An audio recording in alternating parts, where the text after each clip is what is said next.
Welcome to the Horror Hangout, a podcast where two-bearded film fans watch the 50 best horror movies ever and then talk about them. My name is Luke Condor with a K, and I'm joined by my regular co-host, Mr. Ben Errington. And that noise you hear behind us is my dog. She's got a little pent up. She's chasing it. She does this thing where she throws it in the air, and then she runs after it and then picks it up and throws it. She plays with herself like that for hours. It sounds like a lot of fun. I reckon she's watched you doing it, and she's been like, I'm going to get myself some of that. I can do that better. That looks like a good time. Yeah. She's having a whale of a time, yeah. Dude, how's your week been? Are you alright? Nice weekend? It's been alright, mate. How the devil has your week been? Not too bad. So yesterday, actually, there was a horror. There was a proper horror in the house. Oh, no, another one? Yeah. Well, the sink wasn't draining, so I had to... Oh. We tried some drain cleaner, it wasn't going down. It was full of, like, coffee grinds and old spaghetti and stuff like it. It just wasn't going down. So I had to sort of take the U-bend out. And I'm telling you, like, the thing I had to, with no gloves, pull out of that U-bend thing, it was like a tentacled fat... It looked like, the girl from Ringu. It looked like if I carried on pulling, she would have come out eventually. Like, the hair was just it was gross, man. It was hair, bad. was it? It was hair?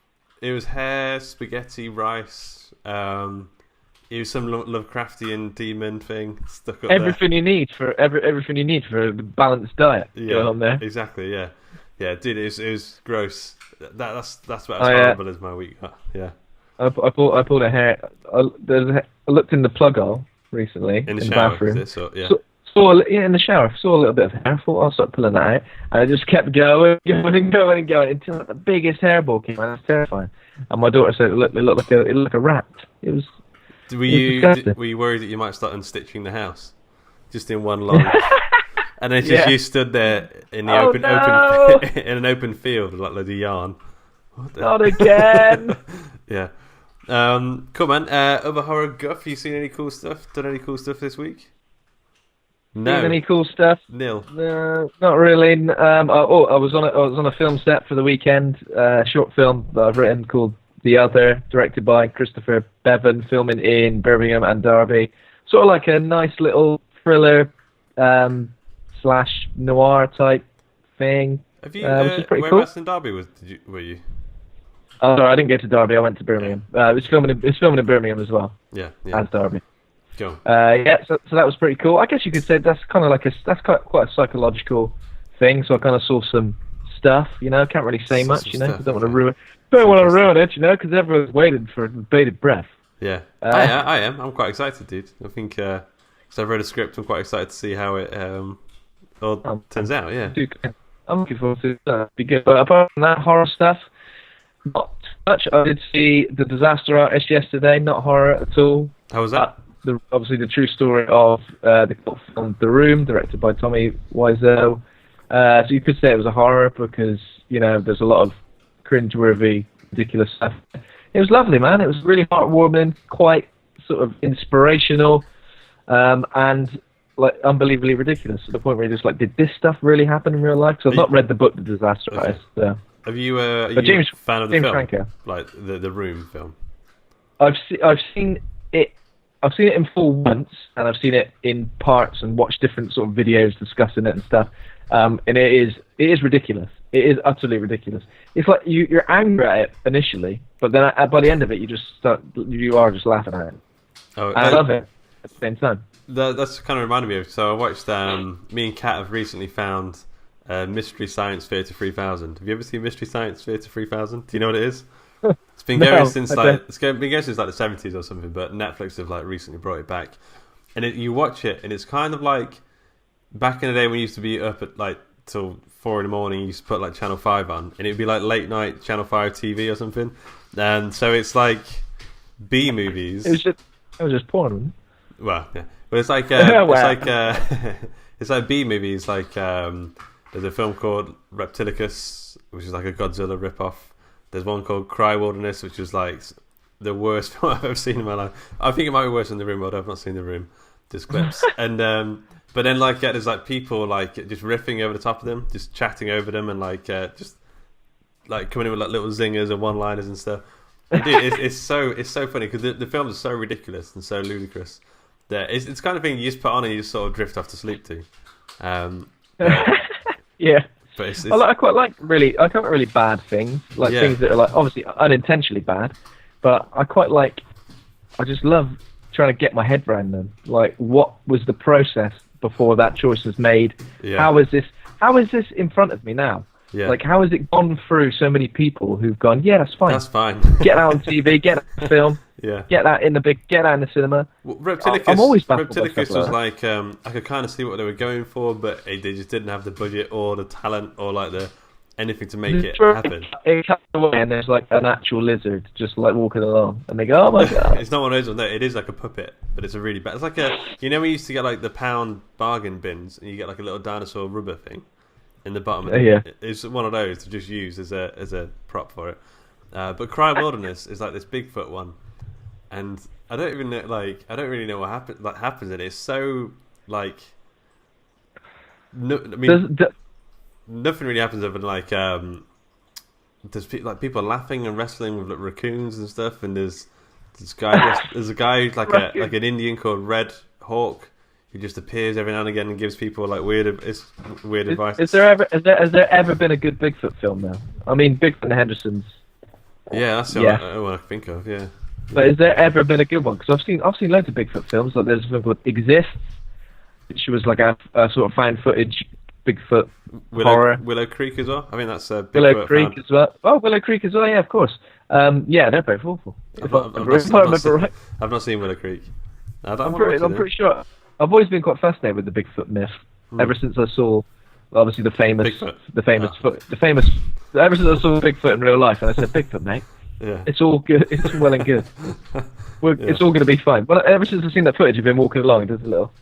Oh yeah, well, it looks like a guy on the way to but garage. it really scared me when I was a kid. And there's like a mission in Red Dead Redemption as well, where you've got to like find the Sasquatch. It might be in the DLC, like the zombie stuff. Yeah. But I loved it. I love everything about the Sasquatch myth, and I don't think we've really had a good. We've had some X-Files stuff. But I don't think we've had a really good Bigfoot horror film. or any Bigfoot film. And Yeah. I'd love to see one, Lou. Let's make one. I need to. I bet there must be something out there that's good. I don't know. You don't sound keen. Yeah. Well, I mean, I'd rather find one that's. I've never been that much of a Bigfoot fan. You want to find Sasquatch? Let's go and find him. Okay, let's go find Sasquatch. Let's do it. Road trip. So stuff I've seen. I watched Hardware. Have you seen Hardware? Heard of Hardware? 1990.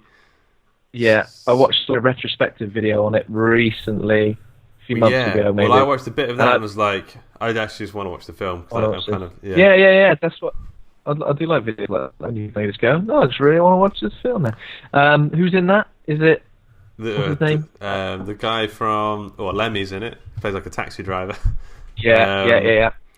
The guy from season 1 of American Horror Story. I can tell you that. He plays the dad in that. And that's about all I know. But it's very 90s. It makes you. I feel like Craig Charles is going to start like coming out as like the TV host of like Robot. It's like Robot Wars Extreme. Like he's going to come on and go and then like because the robot looks actually a lot like Sir Kill-A-Lot if you ever watched Robot Wars, but like a big version of it. Yeah. But it's a big stood up version of it.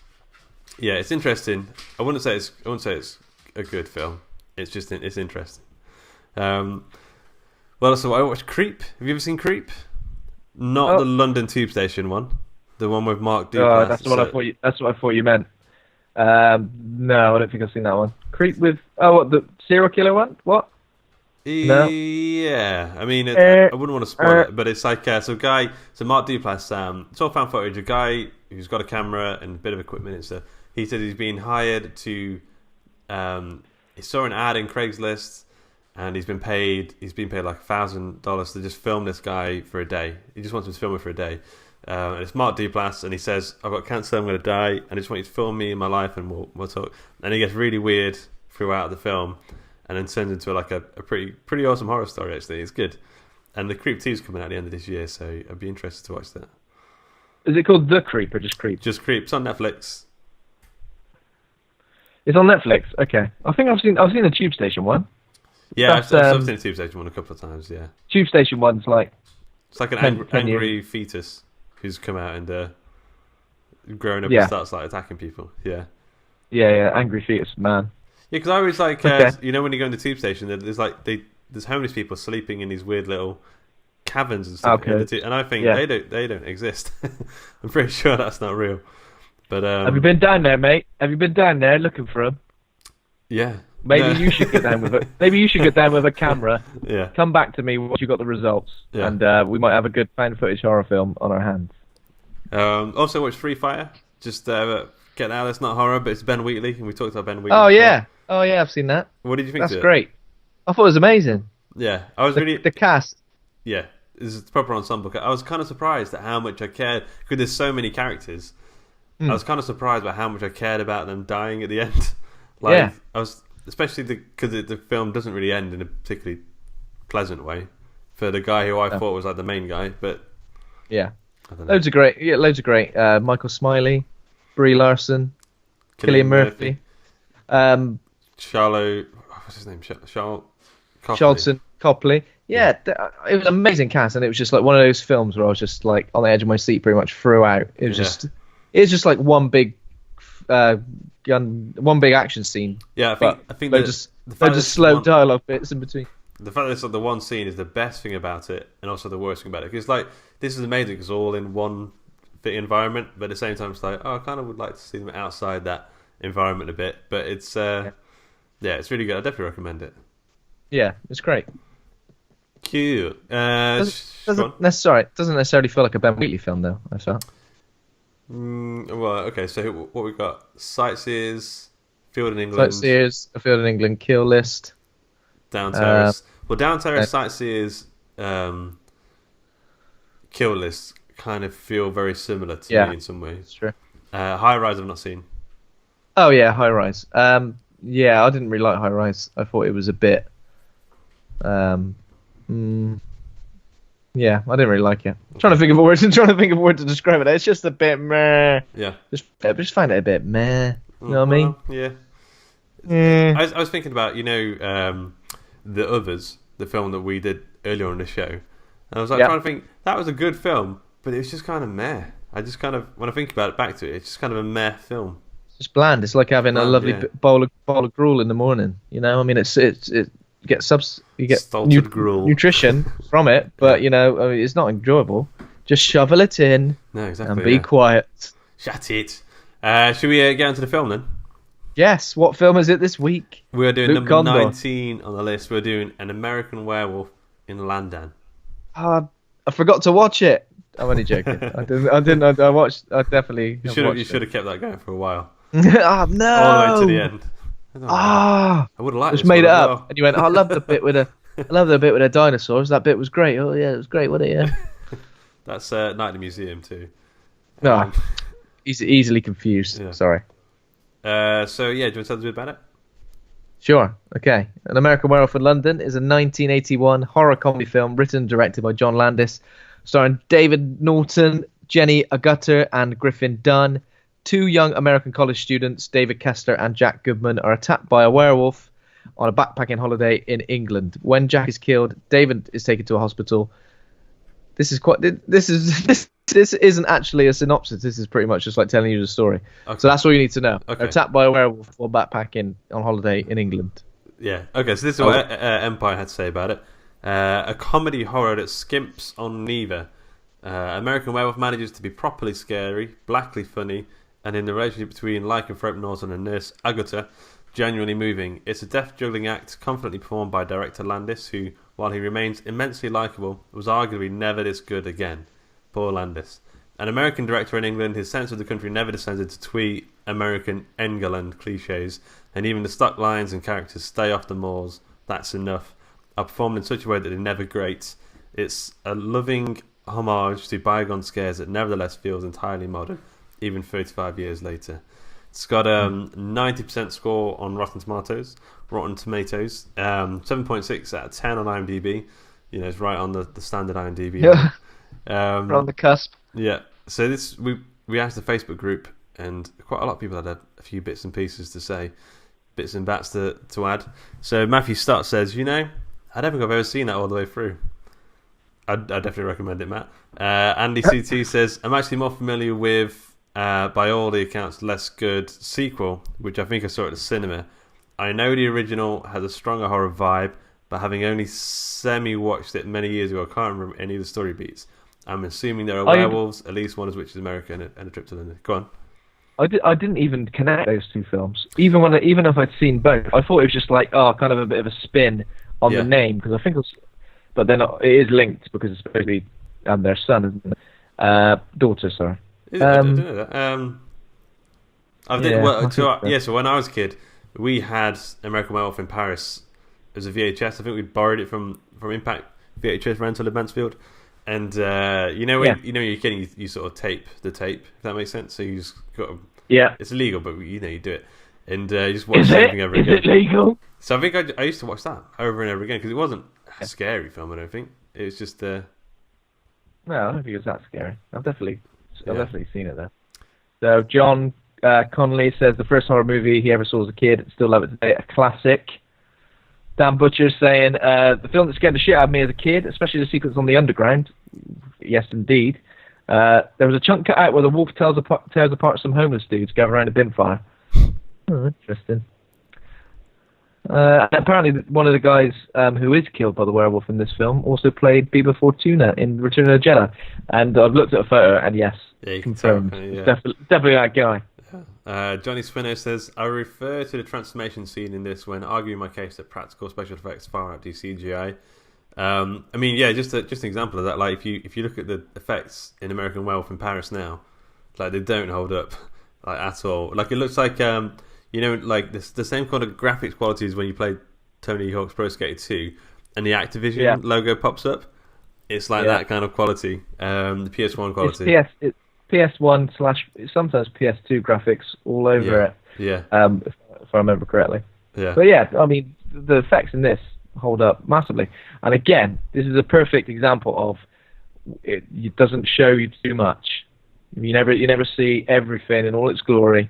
You kind of see bits and bobs and little angles and weird little stuff. And when you do get to see more than perhaps you're expecting, the effect of that is so much more. Well, there was one bit where in the tube station bit where the guy's he falls on the escalator and he's sort of going upstairs, and then the camera just shows you just a little clip of the wolf just sort of walking into the frame, and it looks so good, like so scary. It looks so real. Yeah. It's a good werewolf as well because it's like on all fours. Obviously, a lot of the time you get the sort of on two legs, haunched one. But yeah, we'll obviously get into it. But in terms of practical effects, this and The Thing would probably be the two I would refer to while discussing practical effects over sort of CGI. Who did the effects in The Thing? It's not the same guy. So Rick Baker did the effects here. That's right. Rick Baker. Yeah. But man, what did you think? Initial thoughts? Have you seen this before? I've seen this lots before. Yeah. It's amazing that. It is amazing. It's just, it's a film I love to talk about because it is that perfect combination of horror and comedy, but where neither suffers. Yeah. Like a lot of the time in horror comedies, one usually suffers.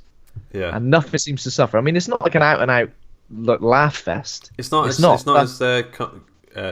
comical as Evil Dead 2, but it does sort of have a similar sense of humour. It's like a horror film, but with a wink and a nod at occasion. So it knows that it's playing up to cliches and stereotypes in places. Yeah. And it kind of has a little bit of wink and nod, has a bit of fun with it. And obviously the soundtrack. The soundtrack's so good. I forgot the musical combination. How good the soundtrack was. Almost every song involved has got Moon in it in some way. And the way the songs are used, like they're just used in the places you just wouldn't expect them. Yeah. And when they're used, it kind of it just dials up the scene. It just takes the scene from here to here and just makes it just complete but it is amazing. It's one of those films that is creepy. Yeah. I think the performances of everyone are great. You've got the sort of romance element, but then the romance doesn't really get in the way of what is really essentially a great horror story.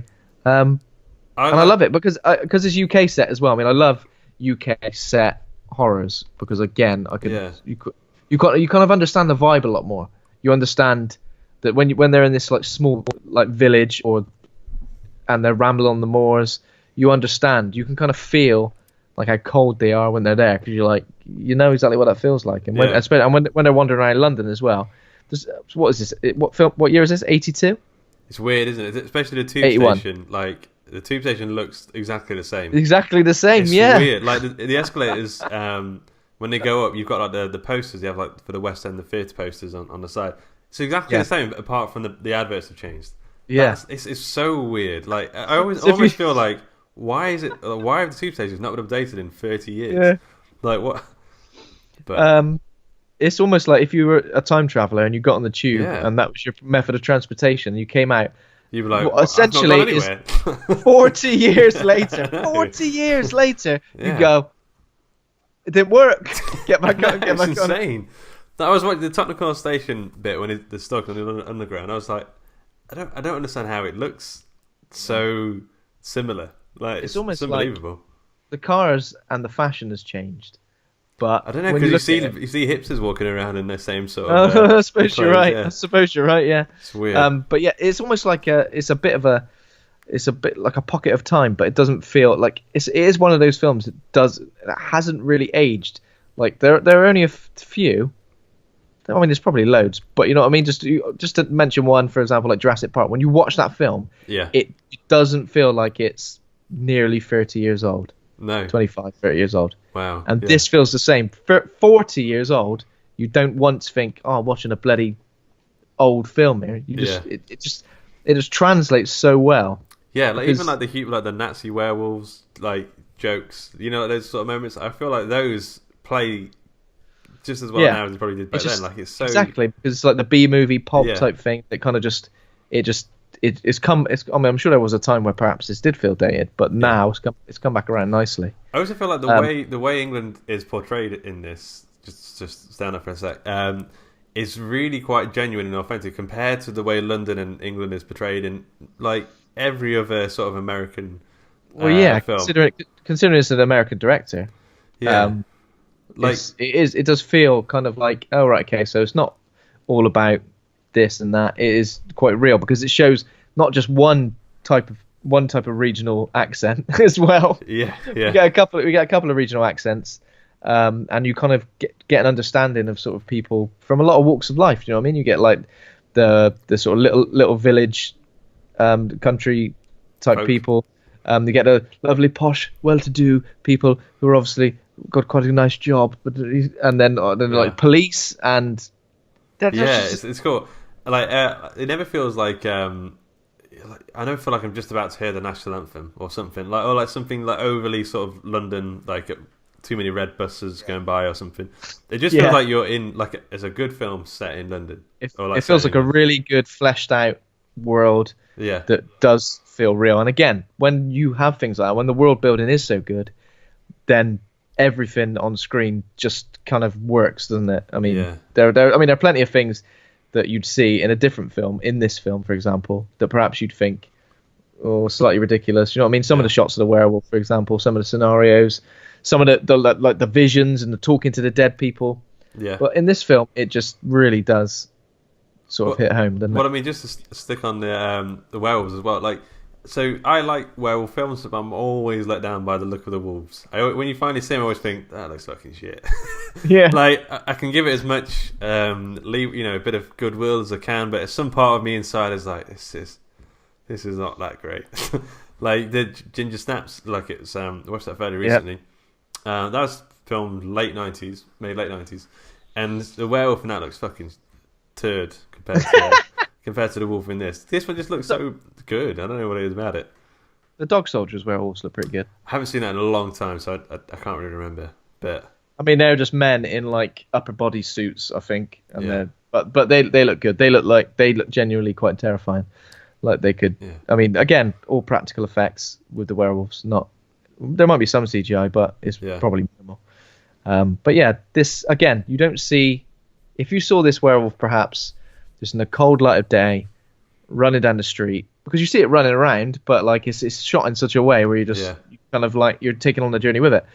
But if you saw it in a cold light of day running around, maybe you'd be like, that looks fucking stupid. but you're shown just enough.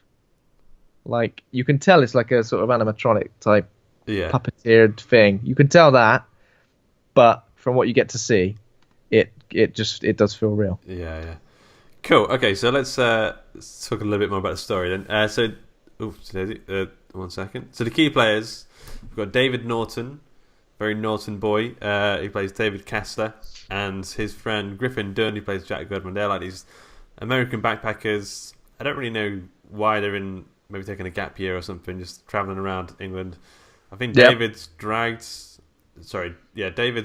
Jack to Northern England for a little bit of a rambling weekend or something. I don't know many people who think that's a good way to spend time in England, rambling around at Yorkshire. I don't know. It feels like something you do if you're a bit older. Yeah, these guys should be in nightclubs and stuff. You know what I mean? At mosh. I don't know. Okay. They're just having a lovely good time with the just rambling about. Jenny Agutter plays Nurse Alex Price. She comes a little bit later on, becomes a bit of a love interest. And John Woodvine plays Dr. J.S. Hirsch. He has a pretty major role later on. But I just wanted to talk about a certain credited second chess player, Rick Mayall. Yes.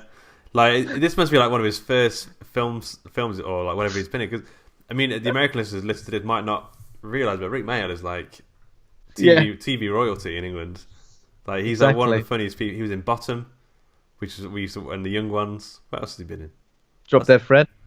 Oh yeah, of course, yeah. Guest House Paradiso.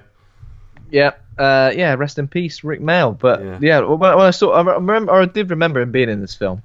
But when you see him, it's just a bit like, I mean, he does well what he's given, doesn't he? I mean, he's not really given anything, is he? He's no. He's got that.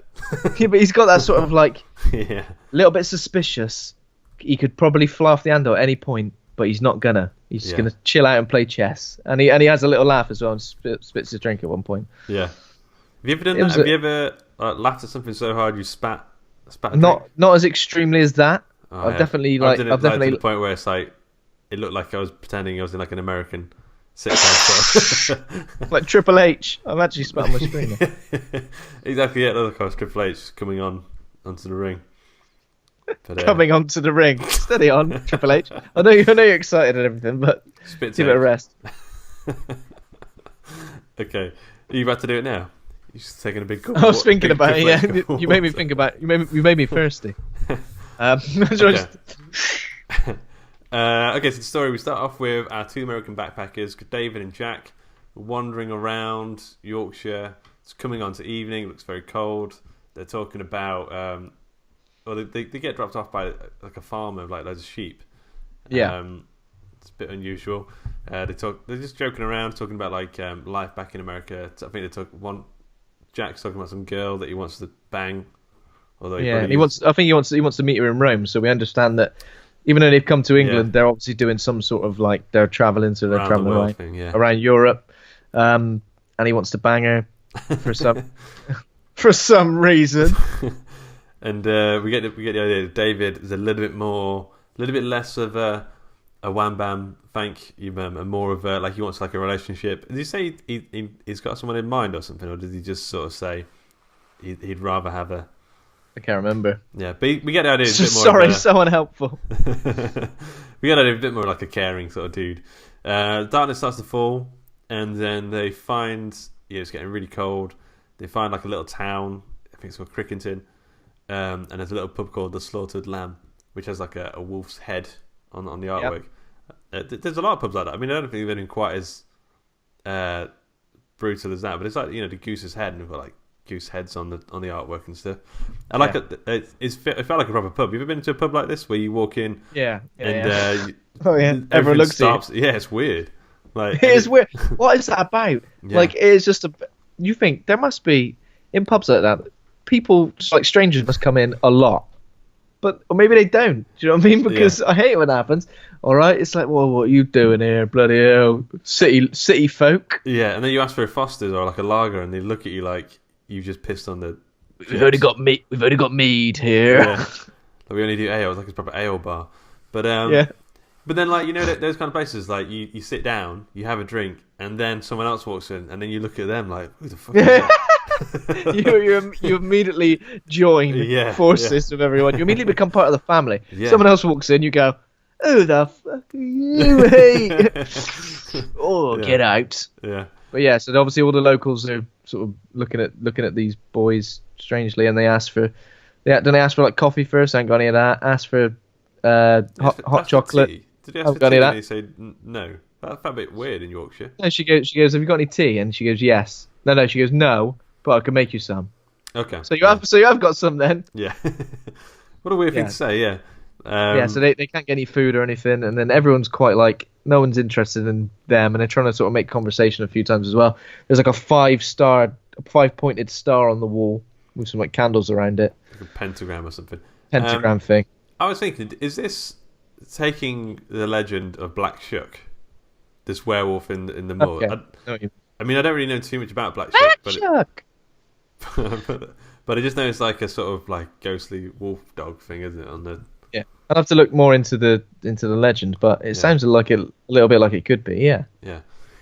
So Jack asks about the what's it called? And what did he say? They say, did he get angry? Oh yeah, one of them says, "You maybe missed my dart shot." Yeah. I recognise that guy. I've seen that guy in some stuff. Pubs. In some pubs. Not sure what the actor's name is, but he's like a actor. He's in a lot of British drama stuff. So he made him miss his dart, and then the chess player. Everyone just becomes a bit aggressive, don't they? Like saying, "You made him miss his fucking darts." What you doing? Bad, yeah. Over playing chess. Rick Mel spits out his drink. Yeah. After a joke is told. What's the joke? I can't remember. Well, remember that. So yes, I've heard variations of this joke a lot when you the American chuck someone else out. Remember, there's the not joke bit. I didn't understand what the hell they were talking about there. And then there's the so did he just what? So he just said, "You made me play darts, now get out." Well, pretty much they just become a bit hostile, and I think then David and Jack realise that they're not really welcome, so they decide to leave. I think David wants to leave more than Jack does. Jack's like, "Well, I haven't eaten anything," and then one of them goes, "There's no food for you here, lads," or something like that. So they decide to leave, and after they leave, the pub landlady is like, "We can't let him go. We can't let him go like this." Yeah, and then there's one of them says, "It's in God's hands now." This seems like steer clear of the moors. Like I still, so this eventually results in one of their deaths, and I still feel like, why did they let them go? Just because he insulted their dart, like made him miss his dart shot. It's just like I think I got the vibe that they were outsiders. So obviously this quite closely knit group or closely knit community had obviously a secret that there was like a werewolf knocking about. So maybe they don't get many outsiders coming into their town, and now they have got outsiders coming to the town. They're like, Jesus, they're going to find out about the werewolf curse, or maybe out the werewolf curse. They definitely are if they say go outside. It's full moon tonight. Like, I think they just assume though that if they go outside, they're dead. That's it. And maybe like on some level they all kind of maybe on some level they want that. I don't know. It's not painting Northerners very well. It's not. But I did kind of get that. I kind of understood that they were burdened with something. So it wasn't like they were horrible Northerners sending them out to their death to be chewed up by a werewolf. Yeah. So well, there you go. There's a bit of commotion inside the pub saying, "Don't let them go. We've got to let them go. It doesn't matter now. It's up to them. Whatever happens." And then you hear like the howling, and then outside, Jack and if you ever been like around those kind of places. I don't know where they're supposed to be walking to. People like just get lost out and die. Yeah. Like, where are they going? You don't just walk onto the moors thinking I'm going to find somewhere. That could go on for you that could go on forever. I'm glad that wolf found him because it would have taken them days to die another way. A really horrific like starvation sort of death of exposure. But yes, the wolf finds them. It's quite brutal. The wolf attack. I thought. Comes out of nowhere on Jack, mauls his neck and his sort of face and stuff, and Jack. So David runs away initially, and then sort of realizes, no, I need to go back for him. So he goes back, but it's kind of too late. Do you feel that's Jack save the cat moment? Do you feel that's the point at which we go, David's a good guy? Like David's because he goes back to sort of try and help his friend. Yeah, but even in running away at that initial stage, you're a bit like. Well, I feel like that was his like automatic response, his instinct response, and then he was like, no, like his brain kicked in. Yeah. But it's too late anyway, and it sort of didn't work out too well. Yeah. So he gets attacked. Where does it get? Oh, he gets him on his chest or something. Yeah, he sort of gets scratched on his chest, and he gets a claw mark on his face as well. And just before he's about to get before he's about to get ended, yeah, the pub goers appear, and one of the guys shoots the werewolf. Yeah. And then David turns and sees a naked man next to him with a bullet wound. What I thought in this moment was, why had these guys, like the people in the pub, not just gone out and killed the werewolf before? Yeah, and also, why did he let David go? He's been bitten by a werewolf. Yeah, you'd think that they'd be up to speed with this curse and how it worked. Yeah, they would have killed him, wouldn't they? Or like maybe they were like, we've lost one wolf, now we've got another one to cool the sheep. Yeah, we'll send him to London. That's another thing. Why that doesn't happen? Like if you get hurt if you get like mauled in Leeds or wherever in Yorkshire, you go to Leeds Hospital. They don't send you like on a 6-hour car ride across the country to. Luke Condor has been glassed in Leeds city centre.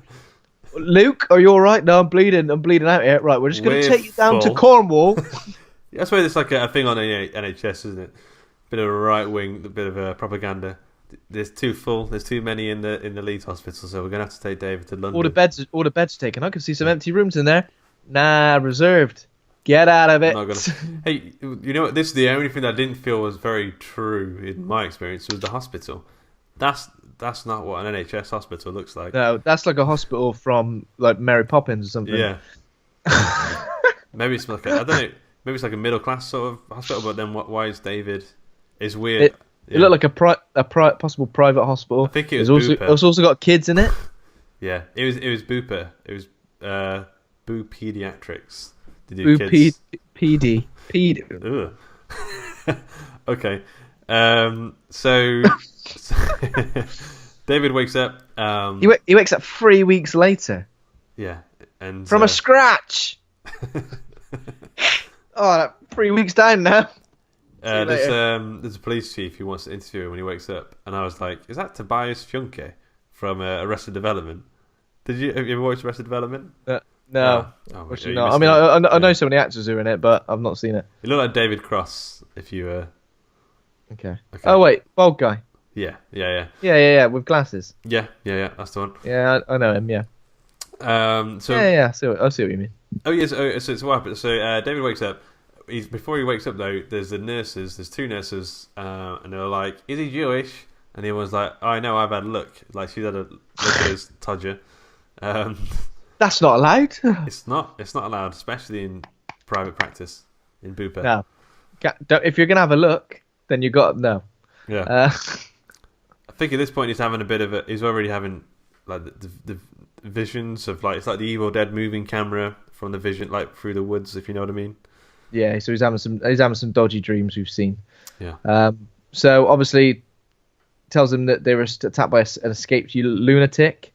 Yeah. And David insists that they were actually attacked by a big old dog or a wolf or something like that. Which they're just like, nah, it was a lunatic, mate. It's a lunatic with really long fingernails. Yeah. Well, yeah. So why has he got like giant like hand scratches on his? Yeah. Well, I mean, it doesn't make sense because it's not what happened. But I don't know if David's kind of convinced or not. Well, the police investigators like, okay, fair enough. We'll leave you all right, it. fair. All right, mate. Fair dues. See you later. And then I guess it's kind of he gets a little bit better, eats some food, replay another Moon-related song. He's eating some food. He's chilling out. He's slowly getting better. He's sort of chatting to the nurse a little bit, who's incredibly posh, and she's got probably one of the most how can we describe her voice? It's very plum. It's very plum. It's very Joanna Lumley, dripping with honey, and it's almost too deep for how it should be. But you still sound like David Attenborough. Yeah, well, it was David Attenborough. It was David Attenborough in drag. Yeah. I thought Jenny Agutter was lovely though. Yeah. Yeah. At some point around here, we've got the Nazi werewolf scene. I think Yeah, this kind of stuff is kind of like time passes quite quickly here. We've got him falling asleep and there's like little bits of visions here and there, and the Nazi werewolf scene was kind of really out of left field. Does he see the Nazi werewolves first, or does he see Jack's reanimated corpse first? I think Jack comes later on. Oh right. Okay. I don't know, maybe. 'Cause I kind of feel like at the Nazi scene, he's still not. Yeah. He's still not. He doesn't know what's going on. Yeah. Okay. Yeah. So the Nazi werewolf scene, he's obviously having a lovely dream where he's, I'm assuming, at home with his family. Someone knocks on the door, and then it's Nazi werewolves with machine guns shooting the living shit out of his family. It's really brutal as well. Holding a knife. It's horrible. Killing kids. Yeah. Holding a knife to his throat. Burning the room. You know, I mean, it's pretty horrific, and obviously a classic double wake up. What do we call that? Like a dream within a dream, Inception moment. Yeah. Where he wakes up from one dream, obviously thinks he's back in the hospital, and then suddenly the werewolf appears and stabs the nurse, and then he wakes up again. Oh yeah. There's a lot of that kind of stuff going on, and then at some point he sees Jack. Jack appears, and he's like kind of mauled. The makeup effects are really good on here as well. It's got There's lots of stuff like hanging off. Yeah. Hanging off and like wobbling as he talks. Ugh, wobbling. Wobbling. And then he's like, David, I'm sorry to say that you are a werewolf. That was a werewolf that got you. I'm now in limbo. I'll be in limbo until the day that the last of the werewolf bloodline is dead or something. So you have to die for me to find peace. I really like these scenes with the dead people trying to get him to commit suicide. Like, there's more of it later on. But it's just like a really weird idea, like a really like funny idea that like the people you kill by accident would kind of want you to off yourself. Yeah. So what do you say? So you need to kill yourself before you turn because people are going to die or something. Yeah, because people are going to die. Didn't he say it's going to be like is it a couple of weeks still until he turns? I'm not sure. He gives him a deadline. Yeah. So basically, you're going to turn. You're going to kill the people you love, or you're going to kill people close to you, or whatever he sort of says. People are going to die. Yeah. People are going to die, but David didn't believe him. David's like, "Don't mug me off, mate. You're just a figment of my imagination. Even if you do look like shredded duck."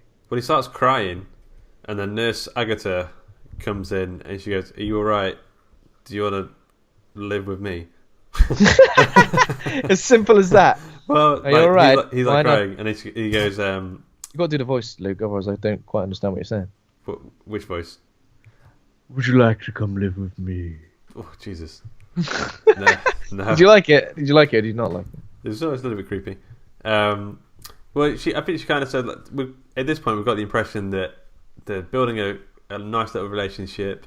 She obviously likes him for some reason. He's telling her he's a werewolf, and she's still like, I'm just... Oh, that's just my type, that is. Yeah. Big, strong American bloke turns into a werewolf at night and shreds people up. That is absolutely nails. I like a bad boy. Yeah. Maybe it's a smell. Maybe there's some sort of like pheromone wolf smell or something. I don't know. She's like, that's making me ever so ready. Nice. Oh. So then they go back to, I was going to say, Joanna Lumley's house. So stop off for a tea and a crumpet and then head on to Dr. Agutter's house. What is her name? Her name's Alex Price. Alex, that's the one. Yeah. Okay. Nurse Price. At the same time, before all this happened, the doctor, very well-to-do gentleman, he doesn't believe him, but then he decides at some point to investigate a bit more. I think he does that whilst David goes back to her flat. Yeah. It's a very nice flat. That flat they wouldn't be able to afford that on their own now. There'd be about 5 people in that one little place. Shared bathroom, shared floor. Shared floor. Shared everything. Yeah. Shared bed. And then... Okay, so what happens now? So they go back to... So the doctor goes to the slaughtered lamb to sort of ask questions of the of the sort of people who are in the pub. All the same people in the pub, even though it's the middle of the day, so they obviously spend their entire day there. I know the type. Good, the yeah, you know the type. 10 a.m. You know the type. Knocking on the door, settle down with a newspaper in the corner. Yeah. Shelling back pints of John Smiths all day. Yeah. The doctor just has half a Guinness, because he's driving. Again, the he pub doesn't even drink it all. Doesn't even drink it all. Did you notice that? No. He has a little two sip. mouthfuls. Yeah. That's it. Rude, No nuts. No crisps or anything. No, just Guinness. Sips like the frothy top. And that's it. Yeah, he does. I mean, he's going to be bloated. He's going to be bloated. So yeah, he's asking questions, and everyone in the pub gets a little bit defensive and aggressive again, saying that they ain't got a clue what he's bloody on about. But the one of the pub goers, the guy missed the dart throw when the lads were there. Because essentially this is his fault. Because he missed his dart throw. He probably missed it by accident anyway, and he blamed it on his saving face. He's like, it's them Yankees over there. Yeah. Remember the Alamo? Get out. And then but now he's like, oh shit, they died. One's now a werewolf. All because I didn't want to admit that I missed the dartboard. What a twat. What a twat. Yeah. So yeah, he waits outside and tells the doctor pretty much that yes, he is going to become a vampire. And the werewolf. He is going to become a werewolf. It's all true. That they need to stop him before he dies, and obviously another one of the guys comes out and says, "Stop telling him that shit, you twat!" And he runs off. Yeah, so he's a proper northern, that guy, isn't he? Well, I suppose they all are. But he's the kind of northerner. No offense to northerners. He's the kind of northerner that drinks gravy, like a pint of gravy. Yeah, Bovril. Do you have Bovril down in Brighton? Yeah, down where? In Bristol. Well, I might have Bovril. It's all the same, isn't it? Down south. It's all the same with you bloody lip-wristed southerners. It's too warm down there. It's all the same. Exactly. Okay, so it's bloody tropical. Yeah. So they, Alex, Dr. Alex, Nurse Alex, even, and David go back to her flat, and they do a sex. They do the deed. They do the deed. Quite a long sex scene this was, wasn't it? Yeah. It depends how you feel. It depends how you feel about sex scenes, because I was watching it and there were other people around me. I watched it on some transport. Oh right, yeah. And I thought, like, for that initial moment, even though it is a 1981 film, in that initial moment, if someone hasn't seen me watching a film and then they just look over at that particular moment where there's sex, he's watching porn. They'll just go, he's watching some classic porn on his laptop, and you kind of feel like, do I turn it? Do I fast forward it? Do I keep watching? Here's what I do. So I will command tab to a different window, and I'll leave the sound on, so I'll know when it's done. But I'll know the story. I know what's going on in the story, and then I'll command tab back. The only time I've been caught out was when I was watching High Tension, and someone was looking over just at the point where the killer's like having sex with his skull, like the severed head. Yeah, someone looked over the wrong point, and I was like, command tab. Spoilers for High Tension. Yeah, it was pretty much like that. To be honest, I persevered and I watched the whole damn thing and I enjoyed it. So there we go. Did you finish? I did finish the film eventually. Cool. Did I finish anything else? Yeah, I had a lovely can of Coke. I finished that too. Nice. So the morning after the sex time, it's maybe even the same day, but a bit later on, she goes to work. She has a job, and then we have the transformation scene, which is we get I see the bad moon rising, a bit of CCR, a bit of Credence. I think this kind of scene kind of came out. Was it Bad Moon Rising or was it Blue Moon? I can't remember. I think I don't remember. I remember CCR being on around that time. Okay. I think he might have been dancing for a bit or something. Yeah. Then that happened when he was bored. Bad Moon Rising was playing when he was walking around bored and reading and led down and not knowing what he wanted to do. Yeah. He was bored home alone while she was out breadwinning. Yeah. And he was being a lazy sitting around, lazy bloody so and so.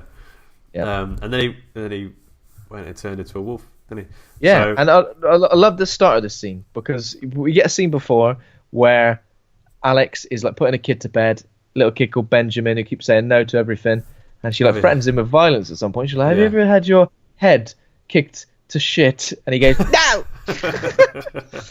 Would you like a nice, swift punch to the face? No! Well, I can see his point. I can see his point. He says no to everything. Yeah. To be honest, Benjamin stole the show from me. Every time he's on screen, bearing in mind, he had to say no about 10 times.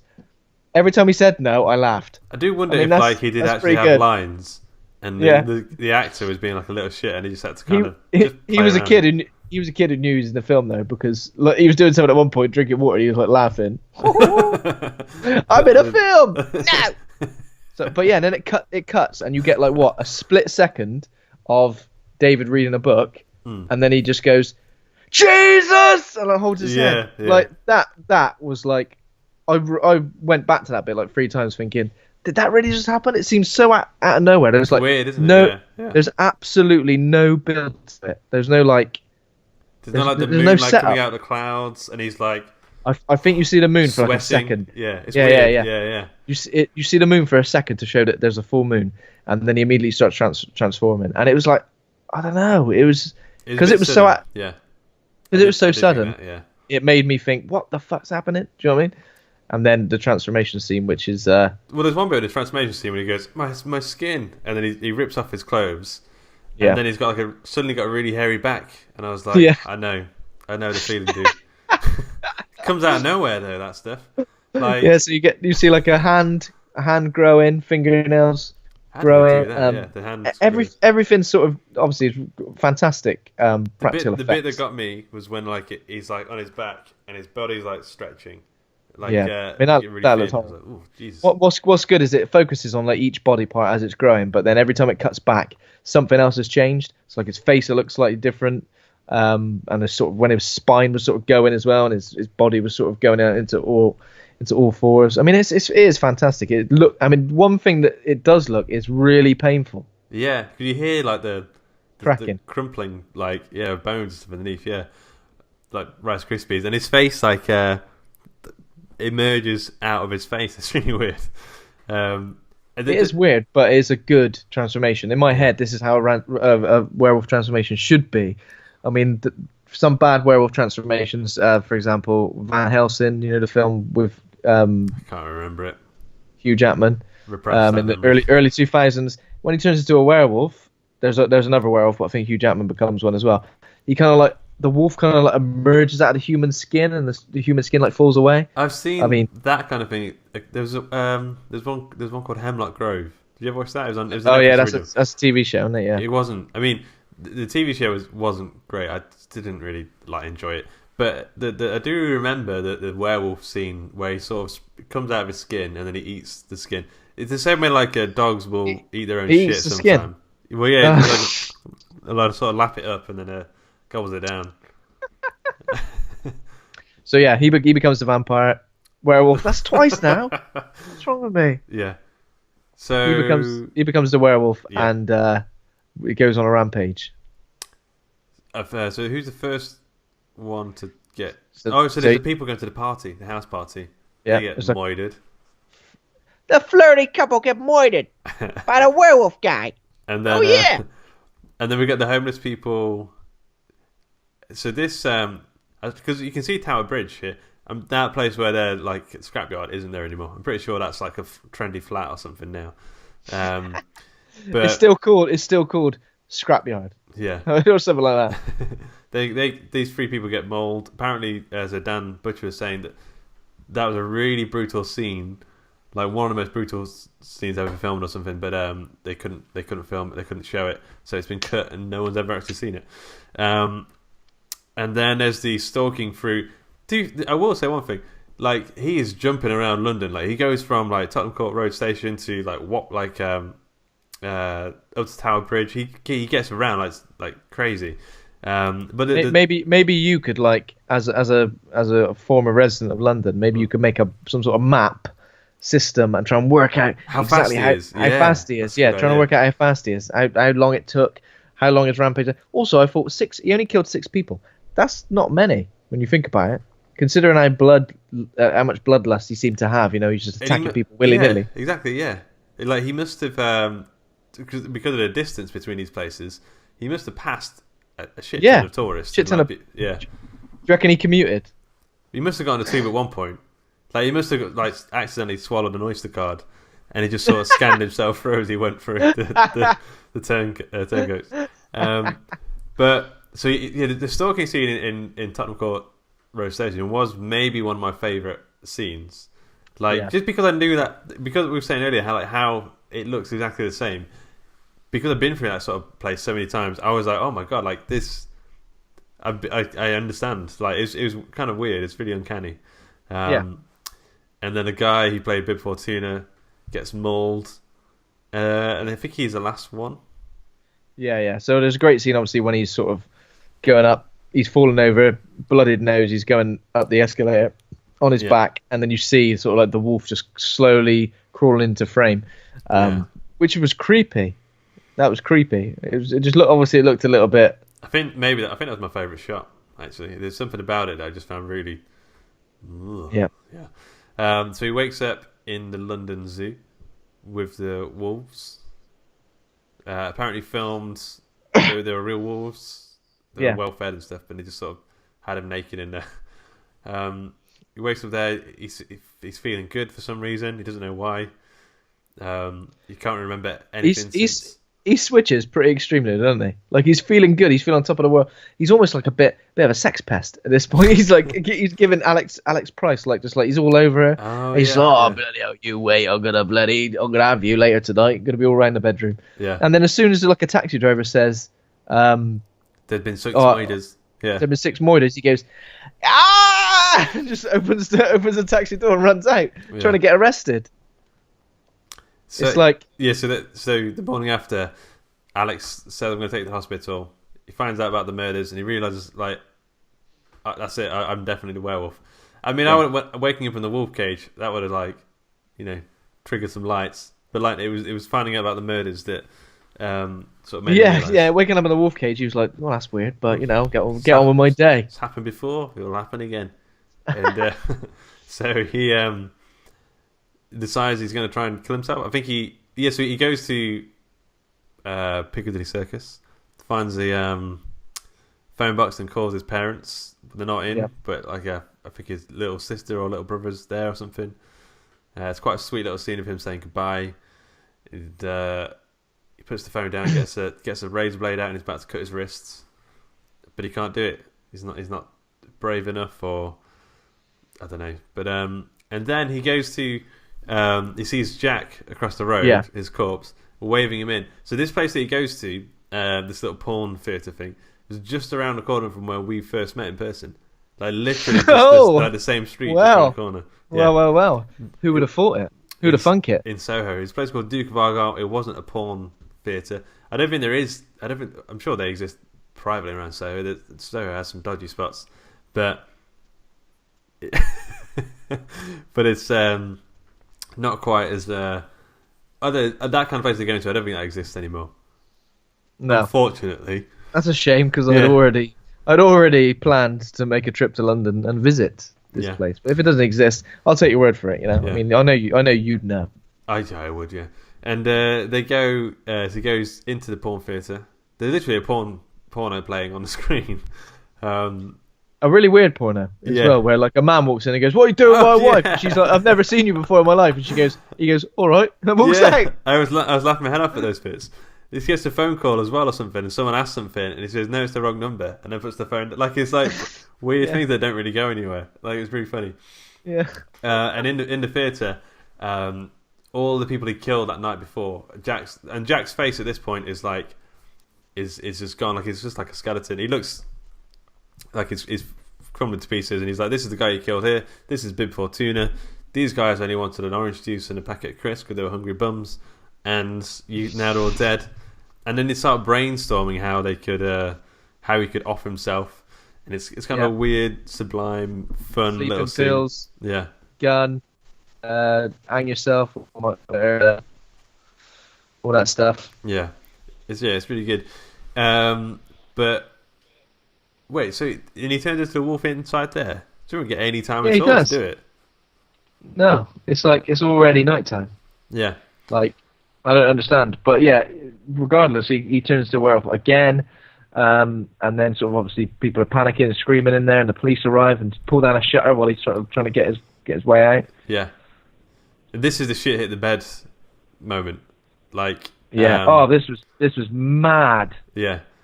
This was shit the bed, shit the walls, shit the there's just shit everywhere. There's just shit everywhere. So David turns into a wolf again, bursts out of the porno theatre, and then there's like the detective.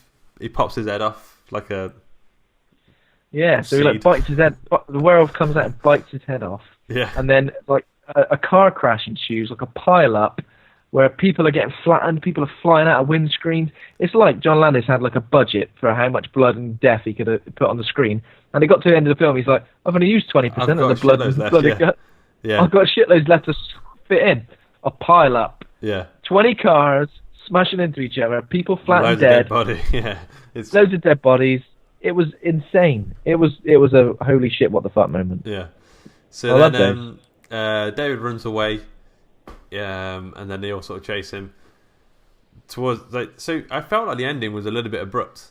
It's the only one of the only criticisms I have about the film. It just seems to David runs down an alleyway, the police are chasing him, Alex runs past the police and goes towards him, and then he goes to attack Alex, the police shoot him, and that's the end of the film. That's the end, yeah. I felt like it needed a little bit something extra on the end.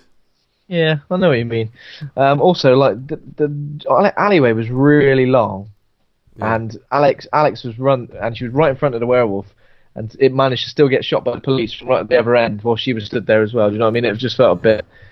It felt like it should have attacked her maybe, or done something, and then ran out. So here's what I was thinking. So the whole thing, really, this film is about David's a good guy.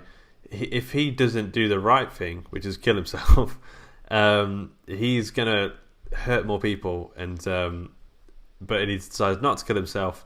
And there's that split decision where Alex is like talking to him as a wolf, and she's like, "David, it's me." And then he's like all wolf now. He should have killed himself before. It's too late. He's all wolf, and he goes to attack her. I feel like he should have chased her a bit more. He should have bitten her. He should have got killed. But because he hadn't killed himself, the curse lives on, and Alex is now gonna, Yeah. I mean, that makes sense. That would have been a nice little ending. But yeah, I think that maybe it felt like it was missing a chunk. Maybe between the theatre and the end, it felt like it was possibly missing a chunk. But I mean, I don't think it takes much away from it. It's still no, not at all. Yeah, it's a fantastic film. But that's my only little criticism. I just wanted a bit more. You're a greedy bastard. Yeah. Yes. Okay, dude. Would you like some trivia? Oh yes, please. During filming, Griffin Dunne, who plays Jack, tried to use the bathroom in the one trailer that had one, and while doing his business, a driver hooked the trailer to his pickup truck and towed him away. True or false? True. It is true. Apparently, it's what it says on the internet. It's true. Number 2, John Landis shot the porn film within the film. True. Also true. John Landis is a pornaholic. He the woman in the porno is a porn star apparently. I don't know. It's just apparently. I don't know. Number 3. Do some research, mate, before you give me this trivia. Number 3, John Landis' son, Max Landis, has gone on to follow in his father's footsteps and become a screenwriter of what found footage superhero film? He wrote Chronicle. He did, yeah. He's done loads of stuff. I've also heard, he's done a lot of stuff. I do quite like him, but I find sometimes his personality is a bit grating. I'll watch a lot of his interviews and stuff. Obviously, he made calm down. Just calm down, dude. Yeah, there were rumours that he was going to direct a remake, wasn't there? Yeah. I don't think he should. I don't. I mean, that would be interesting. Like, how many times does that happen? Like, the son of somebody has directed a remake of his dad's film. But I think he's opening himself up to. No matter how it goes, I think people are going to like attack him for it. Like, I don't think he can win that situation. I don't think he can win in any situation, because I think he's got to the point now where he's so openly critical about so many things. Yeah. That people just go, well, look at your stuff, and then he goes, Well, Yeah. he does. Yeah. So I'm not entirely sold on him at the moment. But I do mean, like Chronicle's all right, isn't it? I quite like Chronicle. I do like how he's so open. So he puts a lot of his old writings online and stuff, so you can read. He's written this 400-page Mario screenplay. I've only read the first couple of pages, but like the fact that like he puts this stuff out there is kind of interesting. He's like he's very much a person of the modern age. You know what I mean? Like very open, very sort of connected on the internet. He's always on the screenwriting subreddits and stuff, talking to people. Yeah, it's a cool guy. I just wish he'd just calm down a bit. And number 4, in the Piccadilly Circus sequence, the man hit by a car and thrown through a store window is Andy Serkis himself. I think I didn't know what to put there. you're just clawing for any Andy Serkis. I mean, I know you love Andy Serkis so much, you need to include him in everything we do, but it's false, isn't it? No, it's actually true. It's his first film role back in 1980. No, it's not. It's fucking bullshit. It was actually John Landis. Did I have you though? Did I get you just for a second? I was like, what? Yeah. Yeah. Okay, so Griffin Dunne, who played Jack, would not let his mother watch the film because he's in it as like a mutilated corpse. True. When she finally saw it, she said, "I was deeply disturbed by it." That's all she had to say. So that's a great review, Mum. And you got anything else to say about my performance? this is my art, Mum. This is my art, Mum. You don't understand me, do you? Yeah. Get out of it. Yeah. And then she died. Mysteriously, she disappeared the next day. Okay, so, dude, you need to rate the film. Rate this film. Rate my film. Okay. This is a film I've watched, lots and lots of times, and it never disappoints. It always gives me excitement. I love it. I do love it. It's one of those films that are like, I can't wait to watch it again. Do you know what I mean? Like, I know I've seen it like a few days ago, but now I'm thinking, looking forward to watching it again.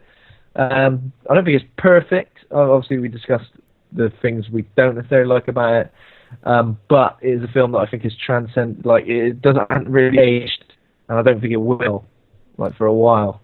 So I'll give it an A, I think. Nice. Yeah, I've not seen this film I've only ever seen it once, and that was years ago. So I only really sort of half remember a lot of stuff. But like, seeing it again this time, having since lived in London after seeing it before, has given me as a werewolf. As well, has given me a whole new appreciation for what it's like to be a werewolf in London. And annoying. It's well annoying, especially when you wake up in the zoo. Wake up in the morning, swallow my Oyster card, get on the tube. Yeah. But it's so good. Like, I feel like this is like a fresh discovery, even though like I've seen this film before. It still feels like watching a whole new film again. I'm gonna give it an A-. I think it's good. I just need a little bit more in the end.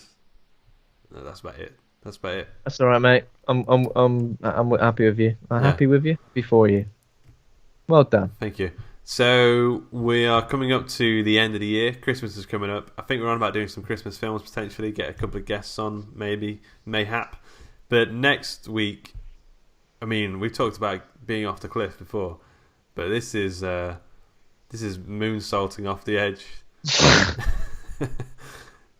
like going deep into the rocks, wading out like a corpse into the Pacific. This is nearly 100 years old, this film we're going to be doing next week. Are you looking forward to it, Ben? Yeah, it's my favourite. I love it. Have you ever seen The Cabinet of Dr. Caligari before? No, but I'm familiar with it and some visuals, but I've never seen it. How long do you think it is? How long's a piece of string? But I don't know. How long's a cabinet? I don't know. 1 hour, 15 minutes tops. That's at the very... 1 hour, 15 minutes tops. Struggling to find... Give me a win. It's because it doesn't exist. 74 minutes. No one's seen it. 74 minutes. Yeah. It's 1 minute off. Than I thought it I was 1 minute off. Yeah. That's good. I've seen a scene before. That's it. Good. Yeah, that's it. Okay. Well, in terms of when we said about Christmas films, if anyone's got any suggestions of Christmas films, Christmas horror films to watch for an episode, drop us a message, find us on Twitter, or go to the Horror Hangout Board of Advisors group on Facebook. Just search that. Join the group and get involved in loads of horror chat. Yeah. So this show is brought to you by Hawk and Cleaver. Head over to hawkandcleaver.com and grab a free book. Become a patron for for bonus episodes and stuff over at patreon.com/Hawk and Cleaver. Thanks to Kovac Cowman for our theme music. Thanks to Acast for hosting the show. Thanks to the listeners. Give us a 5-star rating review in iTunes and remember to hit subscribe. Thanks to my co-host Ben for being a real horror dude. Thank you, Luke. You need a wee. I do need a wee, actually. I don't know. How did you know? Were you pointing at your penis? I was pointing at my penis and I was going, it needs a wee wee! Yeah. Okay, we'll end it there. Goodbye. See you in a bit, mate.